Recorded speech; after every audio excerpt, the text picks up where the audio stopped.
Saya masuk ke Kota Malang ini tahun 81 ketika saya hendak melanjutkan pendidikan SMA saya.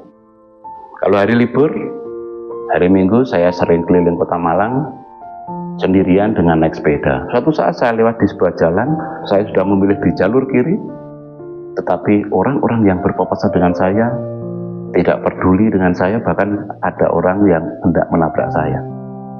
Padahal saya sudah merasa berada di jalur yang benar. Akhirnya saya pada simpulan bahwa orang kota itu adalah orang-orang yang egois. Dalam perjalanan waktu berikutnya, saya baru tahu jalan yang saya lewati dulu itu adalah jalan satu arah. Perikop hari ini berisi tentang kisah pengajaran Yesus tentang roti yang hidup.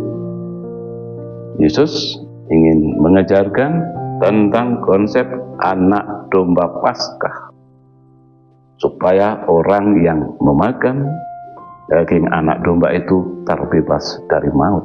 Maka Yesus mengatakan, barang siapa ingin hidup yang kekal, hendaklah ia makan dagingku dan ia minum darahku. Banyak orang yang mengikuti Yesus kaget karena apa yang Yesus ajarkan berbeda dengan apa yang sudah mereka pahami. Mereka berkata, siapa yang sanggup mendengarkan pengajaran yang keras ini? Dan akhirnya banyak orang yang mengikuti Yesus akhirnya meninggalkan Yesus karena yang Yesus ajarkan berbeda dengan apa yang dia pahami. Yesus bertanya kepada para muridnya, apakah kamu tidak pergi juga? Petrus mewakili kawan-kawan yang lain menjawab, kepada siapakah kami harus pergi?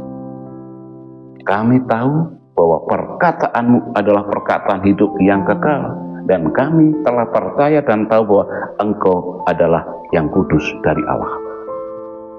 Informasinya sama tetapi reaksinya berbeda. Yang pertama, yang menganggap bahwa informasi yang berbeda dengan yang dia pahami berarti adalah salah.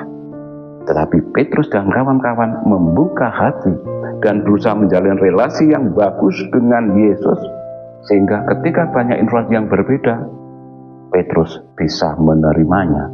Mari kita refleksikan di dalam hidup kita setiap hari. Ketika ada informasi yang berbeda dengan yang kita pahami, apakah reaksi kita? Apakah langsung menentangnya? Dan selama ini, seberapa dalam relasi kita dengan Yesus? Apakah kita sungguh sudah menghayati, menyadari siapa Yesus bagi hidup kita? Ketika ada bacaan Injil yang kita baca, kitab suci yang kita baca, kita tidak mengerti, apakah kita lantas langsung menentangnya? Punya kenangan dengan lagu Widuri, pernah dinyanyikan saat naik perahu. Mari kita sungguh menyadari ada banyak hal yang kita belum tahu.